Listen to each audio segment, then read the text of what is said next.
Brazil's top anti-corruption judge, Sergio Moro, who has been the driving force in uncovering the country's vast corruption, himself became ensnared in a corruption scandal. He's been lionized in the Brazilian and in the northern media for the last 2 years as being this impartial anti-corruption crusader. But what's come out in the last week, there have been reservations about him all along by a lot of people, because it seems like he's targeting one specific political party, the PT party, and he's letting people off from much larger corruption charges who are involved with conservative parties like PSDB. The charges against him right now are that he's set up a scheme of selling sentence reductions to people who plea bargain as part of the Lava Jato investigation, which is looking into corruption in the construction industry and the petroleum industry, and its relationship with political parties, but mainly the PT party. There's a defendant in the case named Tacla Duran, who's a lawyer for Odebrecht Construction Company.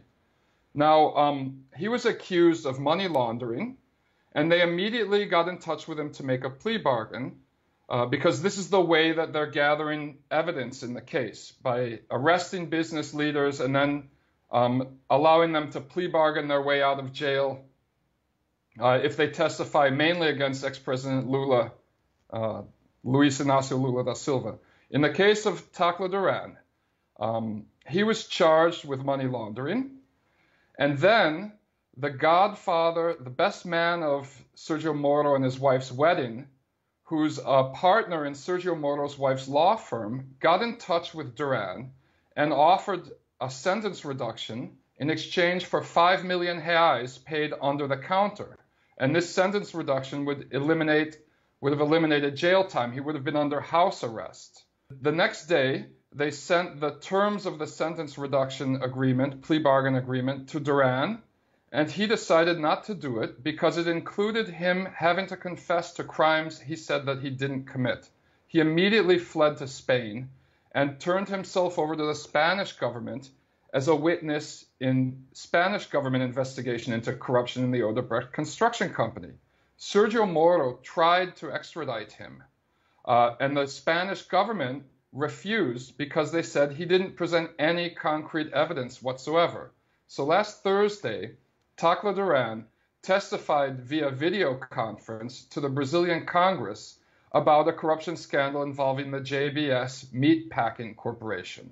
And during his testimony, he detailed the plea bargaining invitation that Moro's wife's law partner made to him for 5 million reais in cash. He accused the Lava Jato investigation of falsifying documents. And he ended his testimony accusing Lava Jato investigators of creating a plea bargaining industry involving millions of dollars and hundreds of business executives. And this is very suspicious.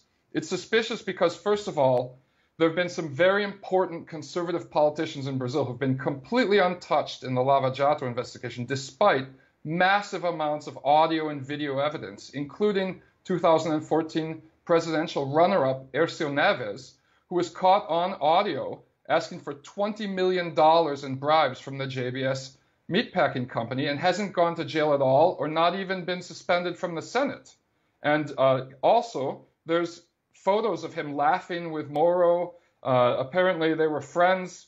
So this is troubling. And it's also troubling when you look at the number of high-ranking corrupt businessmen who've had their sentences drastically reduced in the last few months as part of the Lava Jato investigation, which makes you think this isn't a unique case with Tacla Duran. There's the example of one of the biggest contraband money changers in Brazil, Alberto Youssef. He's a millionaire. He was sentenced to 122 years in Lava Jato, and in mid-October, Sergio Moro reduced his sentence to 4 years of house arrest with credit for time served. And there's about a dozen similar cases. So what this all comes down to is it's just more evidence that affirms what a lot of critics of Lava Jato have been saying for 2 years now, is that it's not an impartial investigation into corruption, as it's been portrayed in the New York Times, in the Washington Post, and the Guardian, and other papers like this. It's actually a kind of political witch hunt designed to destroy Lula's candidacy next year in the presidential elections. All evidence points to there being clear conflict of interest because of his wife, her party connections to the PSDB party. She used to be a legal counsel to the vice governor of Paraná state from PSDB party.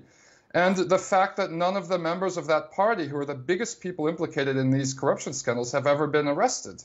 The poll numbers, the most recent poll came out last week, and Lula's lead in the polls continues to increase. He's got more than 2 times the support of his nearest competitor, who is a neo-fascist holdover from the military dictatorship named Jair Bolsonaro. It's a stressful moment in Brazil because it seems like after Dilma Rousseff was illegally removed from power in 2016, we're living in a state of exception where the rule of law doesn't really matter anymore. I think there's a general feeling that regardless of whether he's guilty or innocent, they'll find some way to prevent him from running. And if they can't prevent him from running, maybe try to kill him, because the Supreme Court justice in charge of the Lava Jato investigation died in a mysterious plane crash the day before he was going to release the results of the investigation. In the last elections, presidential candidate Eduardo Campos died in a plane crash before the election, propelling Marina da Silva to be a candidate who's favored by a lot of sections of the northern elite as well. And so I think that there's a general feeling of worry right now that first, Lula won't be allowed to run. And second, if he's allowed to run, they'll just cancel the elections and change it to parliamentary elections, indirect elections like they had in 1985. As Brazil enters 2018, a crucial presidential election year, former President Lula da Silva is currently the frontrunner. However, as Brian Mier explained, it is far from clear whether the country's governing class will allow him to run and will send him to prison instead. Meanwhile, the Lava Jato corruption scandal, which at first looked like it might clean up Brazilian politics, is actually muddying the waters even more.